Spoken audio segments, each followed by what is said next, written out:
It's time for the Drunk Tank Podcast.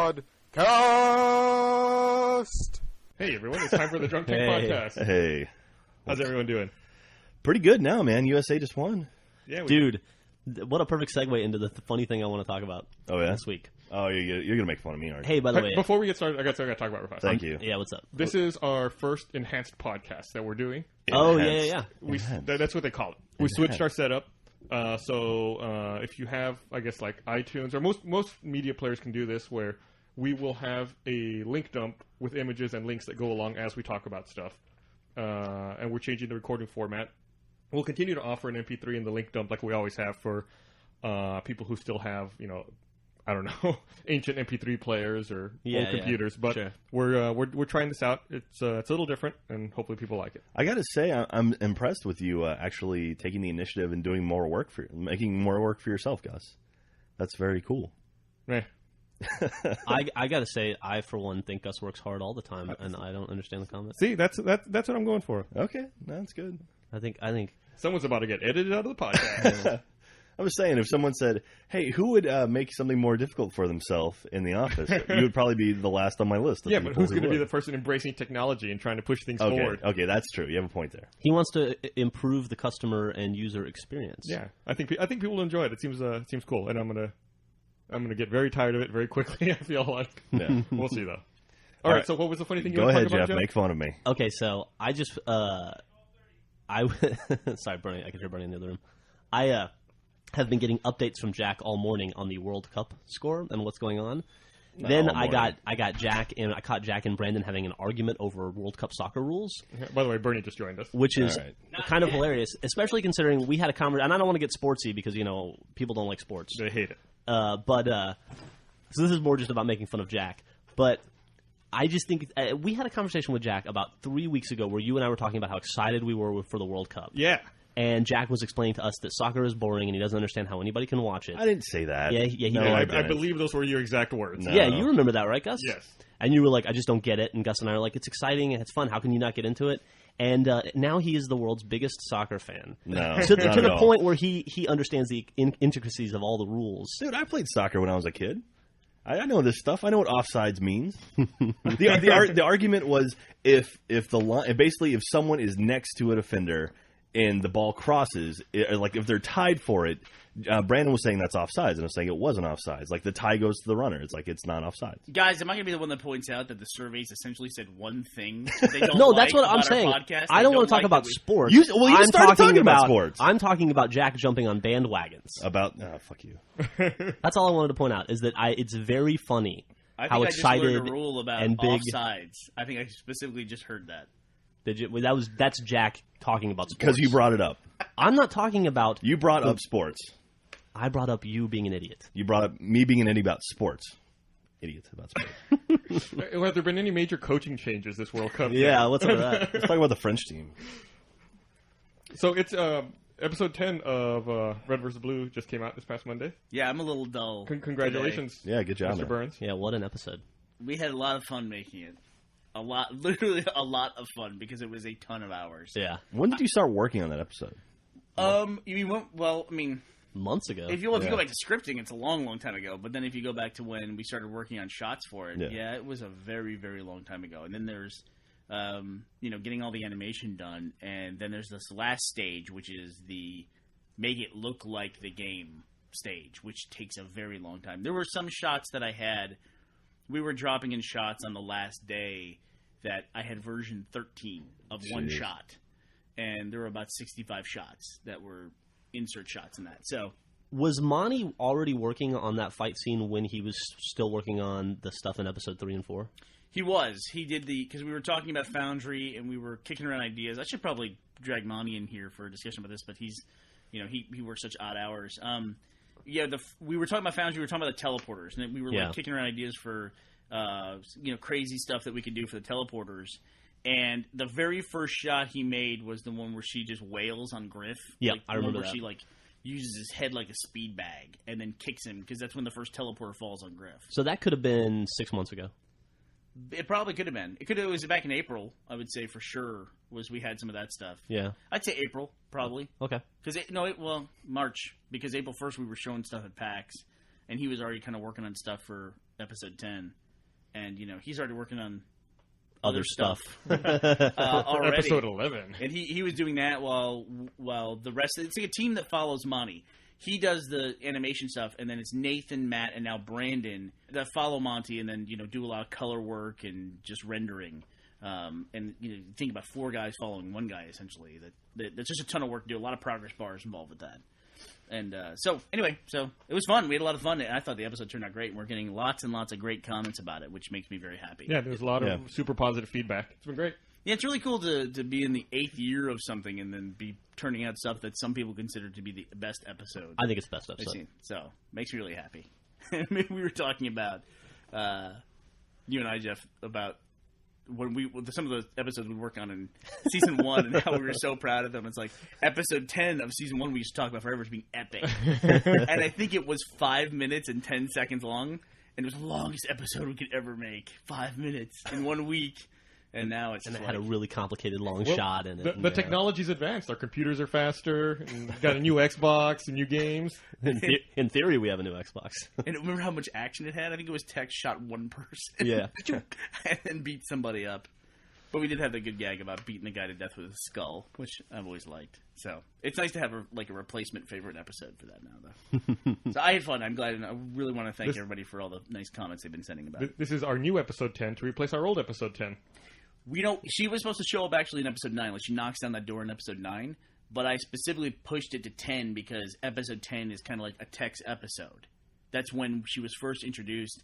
And if you look back to the series, episode 10 is usually where Tex shows up. Yeah, it was real. It's really weird. Yeah, pacing the way it works. So we've had 4 episode 10s in our canon. I wonder how many times Tex appears in those 4 episodes. I think if you look at like season 2 and season 3. The 10th episode. Yeah. Look in there. It's like 10 is a big number for Tex for some reason. So. It's almost spelled the same. It's just 1 letter off. Yeah, almost, Gus. Very close. But I feel like jet lagged because I'm all screwed up. Yeah. Was it circadian rhythm or is that locust? What's the thing when you sleep? It's circadian rhythm. Yeah. My biorhythm. Your wife would know about all that crap. Yeah, she would. You have, I know you sleep really weird hours, and you have a cot here in one of the closets. And I'm a little embarrassed by that. I'm always hesitant to walk into that closet when the door's closed. I'm like, is someone asleep in there? I really need a pen. I know when I walk in every morning at like 8:15 or whatever, it's always like, is Bernie in the closet? I don't want to look in and wake him up if he is, because I know he's probably exhausted. Yeah, right. But I also don't want to like play my music too loud and keep him awake. So I'm always like looking around the office for signs that Bernie's here. Like, is there a plate with half-eaten food on it? Bernie's probably here. Is there a trail of Coke cans missing one sip leading up to the closet? Is there like 1 sock in the middle of the floor for no reason? If so, Bernie's here. Hey, wait a minute! I think you're making fun of me. You guys got Duvel beer? You Jack? Son of a bitch! Yeah. Shipped to you. I have a bad habit of. I think it's just scatterbrainness where I don't know it's my Coke, and I'm also skeeved out by other people, so I end up drinking 4 sips out of a Coke and then just leaving it there. Even if I know it's my Coke. You can go through a 12-pack and not drink, between the 12 Cokes, not drink 1 entire Coke. Yeah, well. That's pretty impressive. I'm trying to cut back. I'm trying to show a little moderation, I guess. Yeah, I'm embarrassed. Yeah, my short-term memory is very bad. Like, my immediate short-term memory. I don't catalog useless facts away. Like people's names. and which Coke is mine. So are we doing the fancy-dancy new podcast format today? Yeah, that's our first one. I feel obligated to talk about something cool like the iPhone babes. Or so Kim Kardashian's looking nice. Yeah, please let's change the subject as quickly as possible. Many times. Get all those links changed. So you said that the links now work when you're listening to the podcast on iPhone OS 4, right? Yeah, they didn't work when I tested earlier in the day on 3, and then I upgraded, and sure enough, they worked. Yeah, before it would just swap the album art. But now it actually has links that work. It has a little button that comes up that says info with that little eye and the circle on it. And if you click that, it then loads up Safari while the podcast keeps playing, and it takes you to the webpage. It's pretty cool. I mean, I really like it a lot. I don't know if anyone who's listening to the podcast is all that jazzed about the new format, I think it's one of the coolest things I've ever seen personally. Did you have any problems with iOS 4? No, I waited to upgrade. I'm done with first day upgrades. I decided to be dumb, and I tried to upgrade as soon as possible. I was like trying to download it the second it came out. How'd it go for you? No problems. It went real smooth. It took forever to download. It took about 2 hours to download, but I did have a problem. I had my first problem upgrading an iPhone. It wasn't a big deal, but I have a 3G, not a 3GS. Oh shit! So apparently there's a bug where if you upgrade the phone or the OS to your 3G, it doesn't apply the upgrade until you restore. So it took me fucking forever to have to do it. Like I had to upgrade, download, upgrade, and then I just didn't have version 4. And then I had to restore, and then that like unlocked it. So if you have a 3G, what's the point of upgrading? You don't get any of the cool features, do you? Get folders and enhanced search. You have the background image now? No, you don't get the background on the 3G. I get the playlists and the photo zoom. So a little bit of stuff. And it really is no point because I'm going to buy a 4G as soon as I get back from the UK. A 4. A 4, sorry. I'm going to buy an iPhone 4 as soon as I get back from the UK, so that's like 2 weeks from now. Bernie, are you getting a new 4G or 4th gen? Yeah, I've already ordered mine. Brandon fucked me over, though, on day one and, like, suggested all these things to me that screwed me up. And so I didn't get in the first round, and mine will get here by July 14th, it says. Yeah, same here. I was all out of whack because I was in LA at E3, and I missed it. And so now if I ordered one, it would come while I'm on vacation, so there's no point in that. What are you laughing at? I'm laughing about your Xbox. Well, man. God damn it. Oh yeah, y'all were at the Microsoft keynote during E3. We were. Yeah, last Monday we were at the Microsoft keynote. They gave a new Xbox to everyone there, right? Everybody there. When you walked out, did they just hand it to you? No, they mail it to you. That way you don't have to ship it back on the plane or anything. How do they mail it? Is it like Pony Express? Is it coming on the steam train? There's 3 pigeons carrying Apparently, Kevin Costner as the postman is going to hand deliver it to us. So maybe it's a digital download. You have to have one of those printers. Super fucking nice of Microsoft to give us the new Xbox. Yeah, someday. They haven't given it to you. This is a great conversation. My new Xbox, my new free Xbox is here fast. Dude, yeah, no, we sound so horrible. Yeah. Freaking Carrie walked in the back room yesterday. Goes, "Hey guys," and we had an Xbox. Like, "Oh no, I just went and bought this." I was like, "Motherfucker." Yeah. Well, I went to Best Buy. Jeff's been waiting to get his Xbox, and Jack too. Gus, you said in the test that they're like dogs, like Pavlovian dogs. Right. Every time the doorbell rings, Jack and Jeff in the front room like, hey, it's like we're going for a walk. Yeah. And so it was funny. Like I went to Best Buy and they literally had a stack of about 50 of these things just stacked up in the Best Buy. And so I took a picture of it on my iPhone and I just sent it out to everybody saying, hey, look how many Best Buy has. Does anybody want one? And sure enough, the first text that comes back was Jeff going, "God damn it." But I got it, and I actually haven't hooked it up yet. Oh, really? Yeah. I got it because I was hoping it would just be the quieter version. And it's an Xbox, I have to do. Yeah, when Kerry got his yesterday, we plugged it in because I wanted to see it, and I could not hear it in our office while it was on. Wow. And it has like half the power consumption of a current of an old 360, I should say. That's pretty cool. And what you discovered something else cool about the power consumption is that it doesn't draw when it's not on anymore. It doesn't have like a phantom power draw. Oh, cool. Nice. Yeah. What are those vampires or they call them Phantom?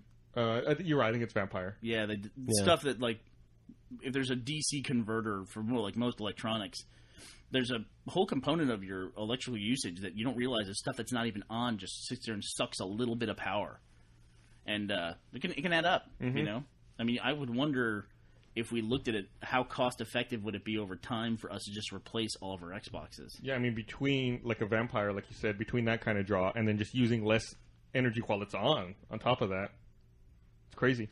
This building, though, where we've been for the last 3 years, has made us absolutely paranoid about electricity, hasn't it, Gus? Yeah, I think it really has. I think the engineers who are helping us with our new building are going a little crazy because of all the questions we have and all the concerns we have. Like, what the fuck is wrong with these people? We must be like what people were like when they first got electricity. How does it work?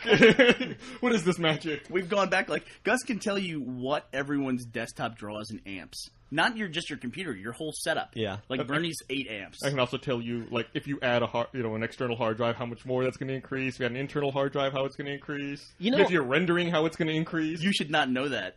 This is the closest you've ever been to being a green person. I know. It's like I just don't want to trip breakers. I don't care. And Monty is the most energy efficient person in the company, right? Monty is the most energy efficient. Who's the worst? Joel and Bernie are neck and neck. Yeah. I think Joel is worse. I think typically though. Joel has 8 Xboxes set up with 8 monitors. He has 4. They both have 4 Xboxes. Where Joel has an edge though is he also has 4 computers on top of that. Nice. Right. He also has. Correct me if I'm wrong.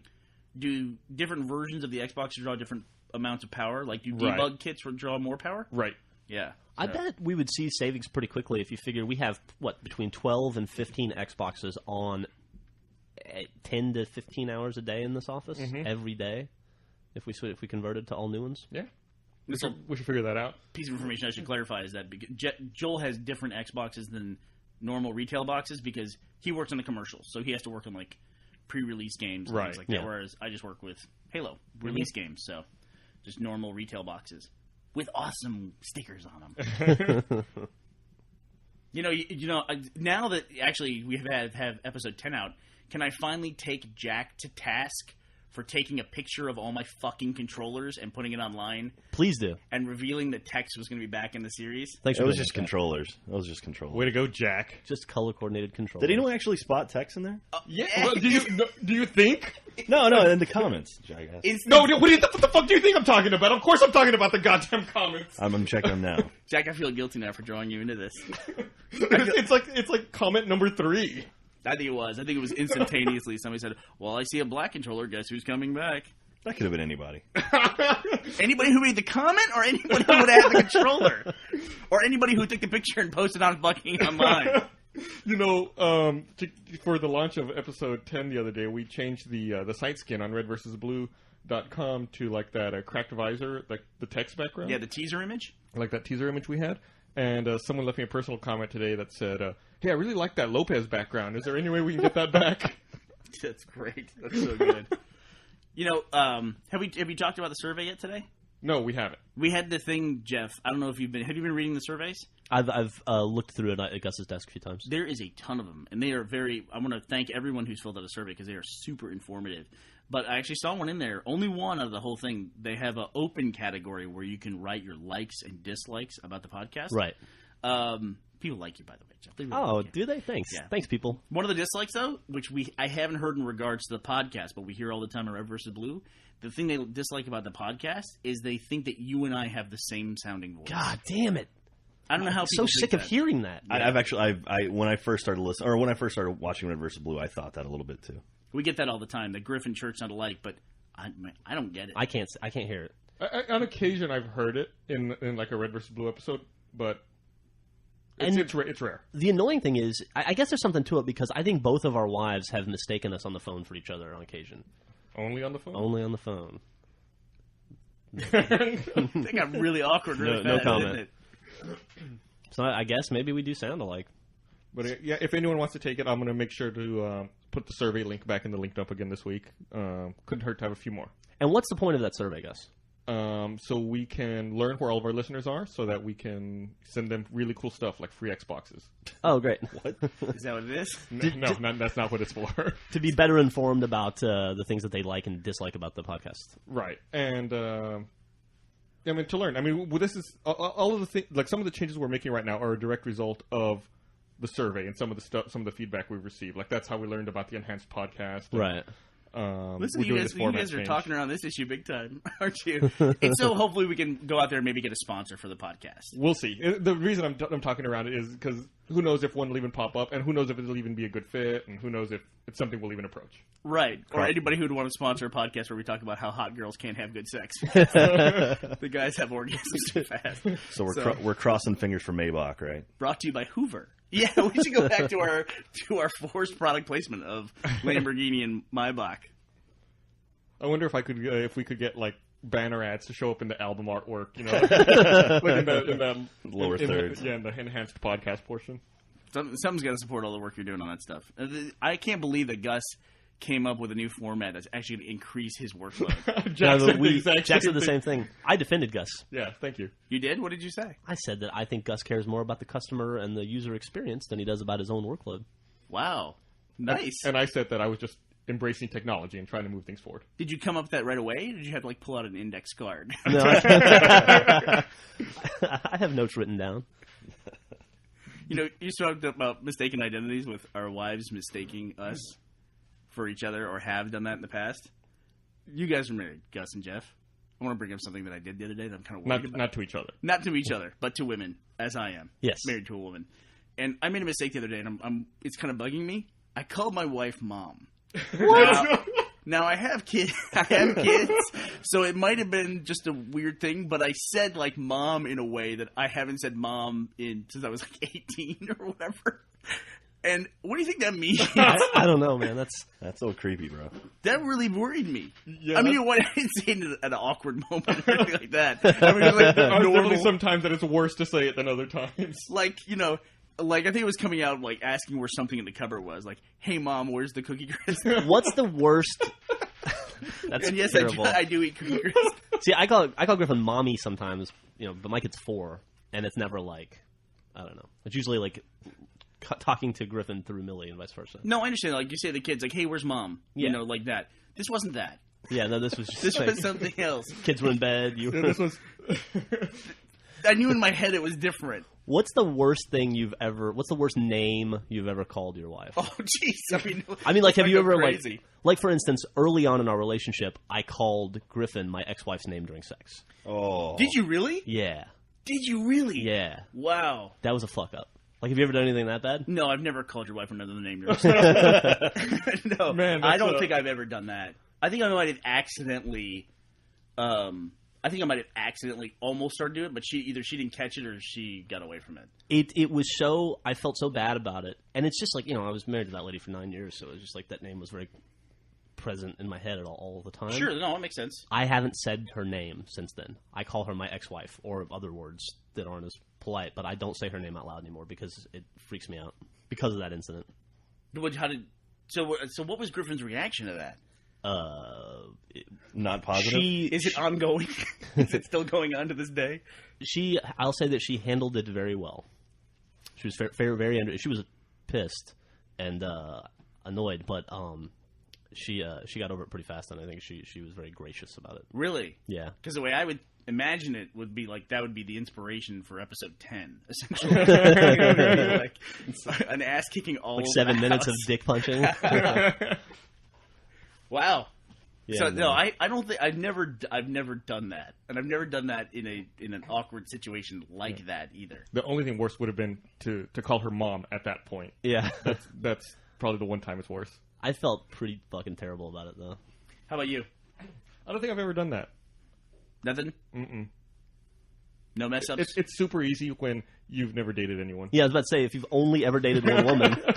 it's okay. You got one name. That's You it. didn't like mess up and call her Princess Peach or something one day. I called her Laura Croft. Oh no. Is that why Esther asked me who Cortana was the other day? But yeah, I mean, I've been. I think I'm a nicer person than I have been in the past. Oh, absolutely. Although I feel the anger creeping back in sometimes. But I went through a period like when I was working 2 jobs on doing the first few seasons of Red vs. Blue and working our day job. I had a really good day job before we did Red vs. Blue, and I was very, very, very reluctant to leave it. And Yeah, you and me both. yeah, and so I got angry a lot back then, like angry. So I'm a nicer person now. Yeah, totally. You've come a long way, baby. Yeah. It's true. You really have. My very wonderful, nice, tolerant wife, I've called her meaner things than mom in the past. And I certainly appreciate her putting up with my sorry ass for doing that kind of stuff. So, I think during that portion of the podcast, I'm just gonna have a picture of Sigmund Freud up. jeez. Good lord. Did you see that? I guess someone took a look at the top 25 college rankings in the new NCAA game. Yeah. When they were playing at E3. Yeah. This is sounding suspiciously like a sports I say conversation. that's Gus bringing up sports. I'm talking about a video Not game. Jack. I'm talking about a video game. All right, well, tell us, Gus, what did you find out? Alabama was number 1. Absolutely. Texas was number 3. Number 3, and Florida was 2, or who was 2? Ohio State was number 2. Florida's like number 6, right? Yeah. Yeah. All right, there we go. That's There you done go. with that. Talked about a video game, not about sports. E3 was pretty cool, I gotta say. what you went to that Cirque du Soleil thing, right? Yeah. How was that? I still haven't seen it. Can you watch it online? You can see highlights of it on Xbox Live. It was like a 30-minute version on Xbox Live. How long was it? 30-minute version. It was like an hour and a half long, I think. It was a long time. Wow. Yeah. Really? Yeah. Are all those people dead now? Yeah, I honestly don't understand like why they call it a Cirque du Soleil event, because it wasn't really like the Cirque du Soleil people doing Cirque du Soleil stuff like you would think. They more did like interpretive dance, but they weren't like flipping and like like stacking and doing like crazy shit. They were just like dancing around, and then they had some people dressed up as normal people who did a cool thing where they had a giant room built, like about 50 feet off the ground. A living room. Like a living room built. And there was a family sitting on a sofa playing Kinect, and then they would turn the room upside down, and the family would be like stuck to the sofa still playing upside down, and they would have people walk on the ceiling and shit. But they were just looked like normal people. It wasn't like I didn't feel Cirque du Soleil-ish at all at any point to me. Okay. But it was pretty cool. Sounds bizarre. I'm wondering, how do you dress up as a normal person? Isn't that just not dressing up? Sort of like you. Just me? Yeah. Upside down on a ceiling? Well, they weren't wearing like a spandex bodysuit with leaves attached to it like with most glitter, Cirque du Soleil shit. Covered in glitter. With an enormous package. Do we talk about this? Has anyone ever seen a Cirque du Soleil show? I have. Not live, no. I've seen them on like DVD. Yeah, I'm with him. Same way. I saw the Love show in in Vegas. Oh, that's the Beatles one? Zumani or something like that? What's it called? No, that's Zumanity. That's the naked one. That's at New York. That's New in York. New York. No, I saw the Beatles Love show, which was in Mirage. It was all right. We might want to explain what Cirque du Soleil is. Has it reached the point where everybody knows? I can't imagine people wouldn't know what Cirque du Soleil is. It's like an acrobatic circus where they really do ridiculous stuff. Yeah. Like a guy will grab a pole and he'll put his body out straight and then climb up the pole with just his arms while his body's sticking out straight. I don't know how they do this stuff. You got to be French Canadian. And why aren't they like Olympic athletes? All these people, if they can do this kind of stuff, maybe they are. Maybe that's what happens to Olympic gymnasts. Yeah, when maybe the climbing the pole with only your arms hasn't made it to an Olympic sport yet. That's right, the flagpole event. Yes, snowboarding barely beat it out in the Winter Olympics. Speaking of climbing a pole, we saw a really weird pole climbing thing. The night after Cirque du Soleil, we got to go to the Activision E3 press event, which was really just like they rented out the Staples Center and had a concert. And we got to see like Usher and Eminem and Rihanna and Jane's Addiction and Chris Cornell and NERD and Rhea. I mean, just like a DJ whoever. Z-Trip and Deadmau5. But so they had all these bands. And then at one point, about halfway through, between sets, they brought out like a 75-foot tall stripper pole, and then they just had a girl climb to the top of it and spin around and do like stripper moves on the stripper pole for about 10 minutes, and then she just got down and went on, and they started playing music again. It seemed so bizarrely out of place. 75 feet up? She went about 40 feet up, probably. Get out of here. It was terrifying. I was so scared she was going to fall. She'd have been dead in a second. But yeah, she then spun around and did some strippery shit. Didn't take her top off or anything. And then it was over, and they were like, okay, we'll get back to the music now. It was really bizarre. Nothing makes me think Call of Duty like a stripper 40 feet up in the air. I know. Speaking of Call of Duty, the entire time Eminem's playing, they've got like huge Call of Duty shit in the background. Yeah. It's pretty funny. Jack just handed me a photo of this, and I assume we'll put this in the feed, which is very cool, or in the linked up. And it looks like a stadium filled with about 10,000 people all watching one girl on a pole. It was pretty impressive. It was impressive what she was doing. It was such a weird fit. I just didn't understand why it was there. I just got a weird text holding his phone. I'm all creeped out. No. That was bad timing on the text. That was bizarre. I've been accused of something that I'm not, so whatever. You're about to be accused of something else by me. Would you like to see the entirety of this? No. Look, Bernie. All right, it's good. It's better in my head. There might be some liability. Who knows? But so E3 was. I guess we haven't talked about it on the podcast. No. It was pretty tremendous though. And then the next night, the NBA Finals were going on, and this has nothing to do with E3. But Jack and I decided we wanted to scalp tickets, which is an awesome experience if you've never scalped before. It's super kludgy, and you're convinced you're going to get stabbed in the stomach the entire time you're going through it. But yeah, that was fun. We were able to scalp tickets for like $320 each. Yeah, face value was $240, and we got tickets for $320 apiece. It was, and so we got to watch the Game 6 of the playoffs, or the finals. But the really crazy thing was we sit down and people start getting up and taking pictures behind us, and we turn around and we're right below the skybox, which it just has like a little piece of plexiglass about 2 feet up, and then it's just open air.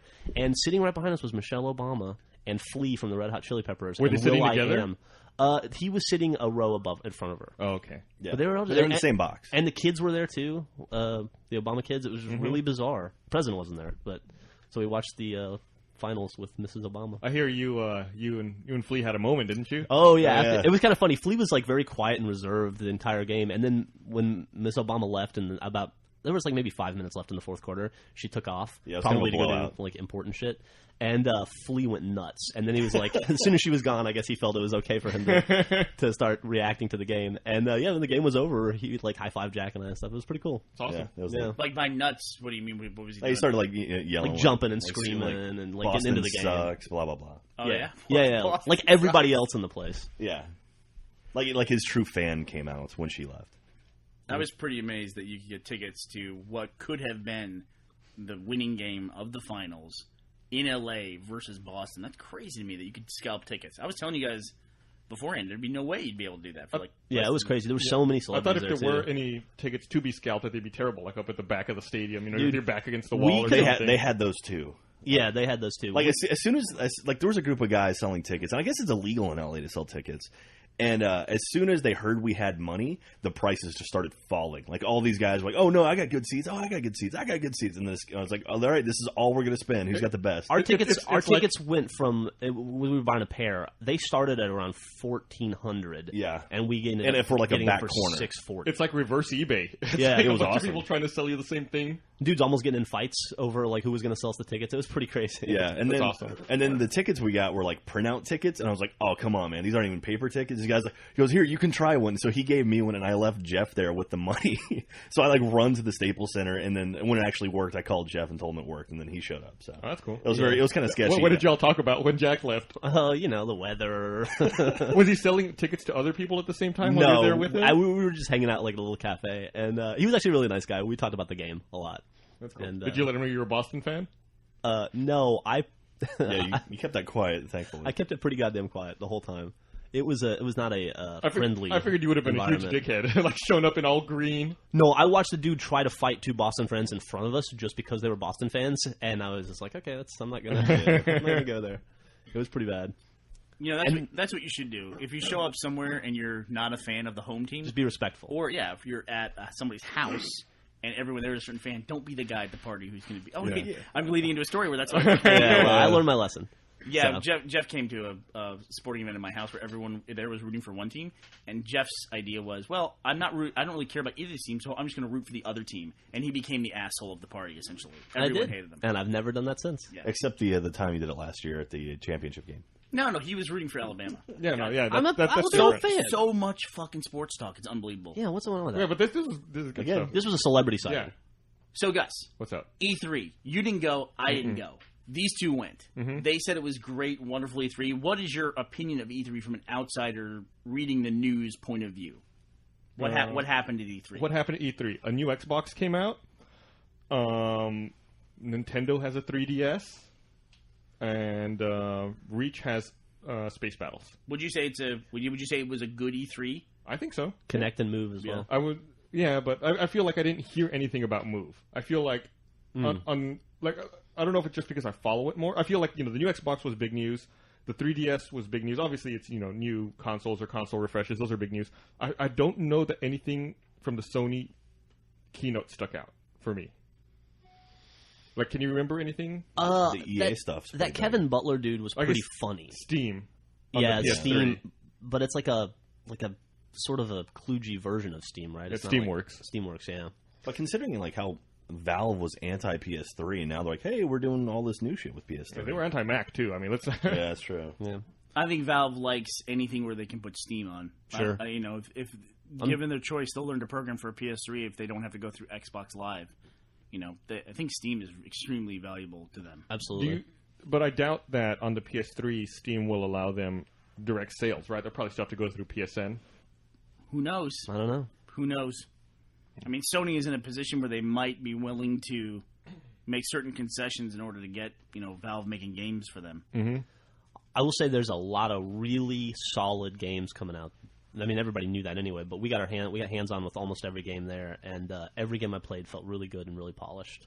And this Fable 3 was great. Yeah, I got in a lot of trouble for playing it. Yeah, dude, that comic was true. You whipped ass on Fable 3 too. We watched two guys before Jeff sat down just like have the worst trouble with this demo level they were showing off, and then Jeff sat down and just burned through it in about 5 minutes. Yeah, it was fun. I played a lot of Fable 2. Yeah, the lady from Lionhead was very impressed by you. Thanks. I was a little underwhelmed by E3. Really? Yeah, reading everything I did. I mean, the 3DS seems like the only thing that was really announced. Well, the problem.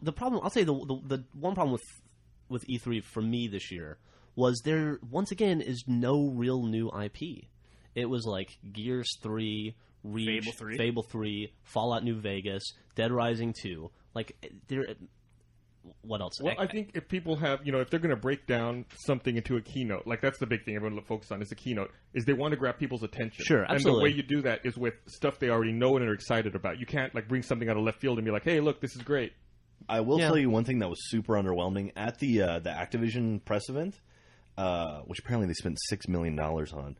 They showed the Black Ops trailer with pyrotechnics going off in sync with the trailer itself. It was that seems crazy, awesome. dude. They were so they were so big, the pyrotechnics, that we got waves of heat every time they blew off. Fuck that. Yeah, But I was a little nervous. But even then, the trailer itself was kind of underwhelming. Like honestly, like I was kind of How can you say that? no, exactly. No, that's the whole thing. It was just like, I don't know. I hate to hear what you said if there weren't any live explosions. Oh there. no, but I mean, like it seems like Treyarch. They like whatever Infinity Ward did, they do their damnedest to try to match it. And like they released that Eminem trailer last year for Call of Duty Modern Warfare 2. That was probably one of the best trailers I've ever seen for a video game. And so literally Infinity Ward's like, okay, we need an Eminem song for our trailer. All right, Treyarch. Yeah, excuse me. Then we need an Eminem song for our trailer. In their defense, I doubt it was Treyarch's decision. It's probably Activision who markets that game, and they probably want to have that continuity. It's probably an intentional move to remind people that it's also Call of Duty, and it's it's the same thing they know and love, just a little different. Yeah. I would imagine Activision is trying to play down the whole Treyarch/Infinity Ward thing as much as they can. In the trailer, though, there's just Call of Duty. But in the trailer, there's a big old splash screen that says a Treyarch production on it. Well, that's Treyarch doing that.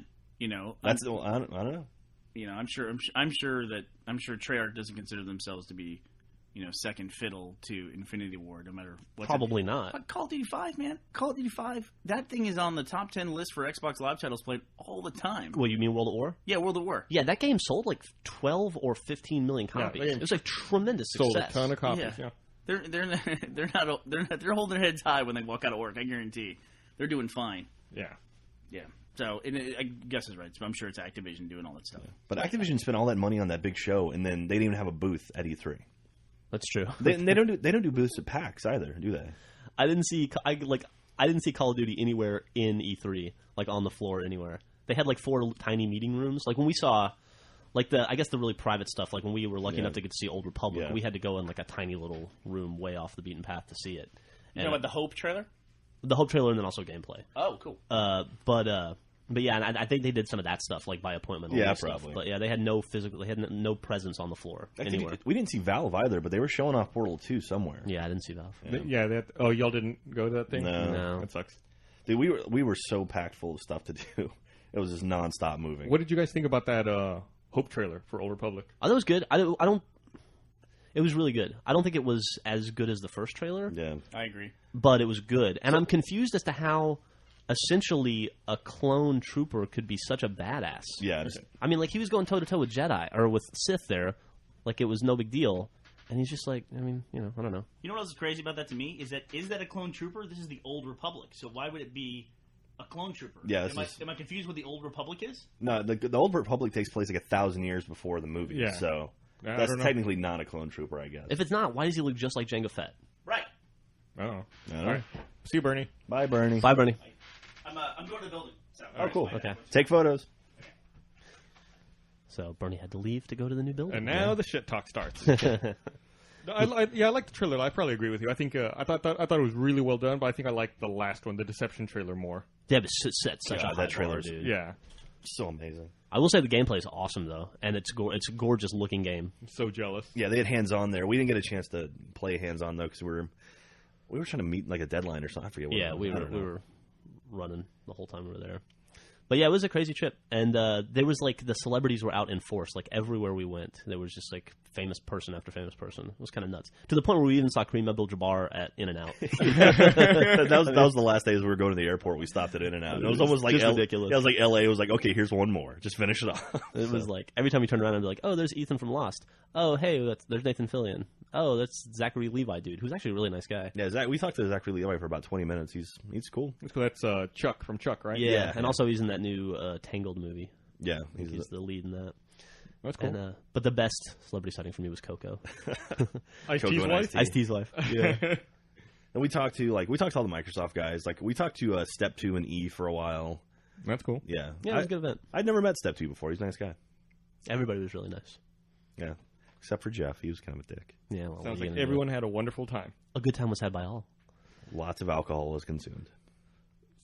So did you see that? Remember when we were at PAX East, Meg 64 was recording like their dance party thing there. They finally put that online. Oh yeah. I love when they do that. You're the Hood, right? Yeah, I'm the Hood, and Jeff makes a brief cameo at the end. Red versus the blue. I remember doing that actually while they were filming. These guys are so funny. I always try to like inconvenience them in any way when they're filming. I don't know why, but yeah. So I kept walking back and forth in front of the camera while Rocco was trying to film and getting as close to it as possible so I'd obscure anything he was trying to film. I'm sure he appreciates it. No, I know he does. Well, that's awesome. Okay. Let's see. You want some more good photos for your link dump stuff? Yeah, please send me anything you got. Did you see the news? I don't think we've talked about this yet. Did you see the news the other day that Microsoft is going to launch a Xbox Live Gold family plan? Dude, that is fantastic. Yeah. It's up to 4 gamer tags. Correct me if I'm wrong here, but it's up to 4 gamer tags on gold status for a year for $99. Right. That's awesome because I already have 2, which is Griffin and I. It's $100 already. Yeah, now I can add Million for free essentially. Yeah, and have like Isaac, and have your cat have one or something. Yeah, sure. Why not? Yeah, I think that's really cool, and it's really smart of them to do that. They really do seem to be making a lot of inroads in the family gaming market, which is essentially all that Kinect is. And you're not going to see it in any core games for a while. Right. But, I guarantee you on day one, I'm going to be playing Kinectimals with my daughter for 5 hours. She asks to watch the trailer every day when she gets home from school. Does she understand? Does she understand time enough to know, how long away it is until it comes out? Her time exists in birthdays. So she knows it's after her birthday, but before Mommy's next birthday. Oh, okay. So, yeah. That's cool. Yeah. When does Kinect come out? Is it in November? November 4th, I believe. Yep. Yeah, November 4th, launching with 15 titles. Still have not announced the price yet. Right now, they're leaning towards $150 is what everyone's saying, because supposedly the actual device itself costs $150 to make. Yeah. So. Yeah, but, when consoles launch, they're always loss leaders. They take a little bit of a hit on it. Yeah. So, we'll see. Yeah. And then after they manufacture for about 18 months, they'll have that cost down, probably in half. Yeah, we'll see. Yeah, E3 was awesome. It was always fun to go out there and see a bunch of these press people that we email all the time and stuff, and actually get to see them face to face and prove to them that we're not douchebags. Well, one of us proved that. Did y'all get to see any of the Metal Gear Solid Rising other than what was at the keynote? No, we just saw it at the keynote. It was weird. It's weird. You were underwhelmed by that, weren't you, Jeff? I thought it looked pretty cool. It didn't do much for me. Yeah, I'm not that blown away, but we'll see. I mean, I'll give it the benefit of the doubt. It's Metal Gear. When he sliced the car in half or the van in half, that was pretty. It was sick. funny when he was slicing watermelon. The watermelon that made me laugh. That was legitimately funny. It made me think of the old Metal Gear Solid 2 trailer where he's sneaking around, and remember it was on the PS2. He's sneaking around in a box in a room full of dudes, and they all turn around at the same time. Yeah, but yeah, we'll see. When does that game come out? Do you know? Next year, probably. Yeah, probably sometime next year. The slicing mechanic seemed cool. It's interesting. Yeah, I gotta say I've never seen anything yeah. quite like that before. What was it? Something Zon something? It was slice and take or something, or cut and take. Oh yeah, something like that. Zanden, I forget what it was. Oh yeah, we did the live blog too for the first time. The Achievement Hunter live blog. I followed the Achievement Hunter live blog. Did you enjoy it? In progress, yeah. That's cool. I'm glad. It seemed like people dug it. The comments were pretty well for it. So I was not able to participate much because my phone is slow as shit. Yeah, Jeff decided not to. I had my laptop. That's why I was kind of pounding through everything. But Jeff just had his phone, and it was sad. We should set up. That's interesting. So I guess I don't want to get into too many technical details, but I can think of ways around that. I think. No, it was set up really well for the phone. It was slow. Yeah. Yeah, it was just like I'd push send, but there should be. Oh, I see. Okay, there should be a way you can send data without having to read. Like you weren't reading the live blog, were you? Jeff? No. Okay. We have a back-end viewer thing. Yeah, I've never. It's a new thing, so I haven't even looked at it yet. Okay, that's cool. It's designed very well by Ben, though. No, it's great. He kind of did it last second too, right? He did it in like his one. How it always is with Ben. You know, you ask him for something that you think is going to be really hard, and he goes, "Give me 5 minutes," and then 3 minutes you have it. You know, that's great. Yeah. Yeah. So hopefully we'll be doing more stuff like that in the future if we get invited. I don't know if we do like a PAX keynote or something. Not us, but what are you looking at over there, guys? I just saw this. I added this to my link to my stuff to talk about, but I don't think I ever looked at this. I guess there was a new I Am Alive trailer. Was there? Yeah, I didn't see that anywhere. Did y'all see any Ubisoft stuff while y'all were out there? Assassin's Creed was out there. Yeah. This is new. Huh. I guess they pushed the release date to spring 2011. And then the game was initially, when we saw it last year, it was supposed to come out in like March 2010. Yeah. Well, that's cool. Yeah, that's exciting. I'll have to watch that after the podcast. From what I've gathered from the last trailer, it's like a or like an actual apocalyptic game where like there's some major disaster, like an earthquake in Chicago or something, and you have to escape. Yeah, I think so. Oh yeah, it's like a Roland Emmerich movie. Yeah, run away from the special effects.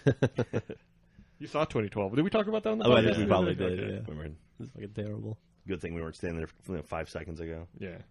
So did you hear about that dude who got arrested in Pakistan for hunting Osama bin Laden? That dude is fascinating, man. I read the Time article on it. That guy is, man, he should consult for the military. That dude was able to get in and out of Pakistan like 6 times over 3 years and make some real headway towards finding Osama bin Laden. Not get killed, not get taken for his, because like journalists were even talking about how they've tried to do that, and they just get taken for a ride and get all their money essentially fleeced by people in Pakistan that are like, yeah, I can take it, Osama bin Laden. And also, he's on like dialysis or something too. Like he's got kidney problems, and so yeah.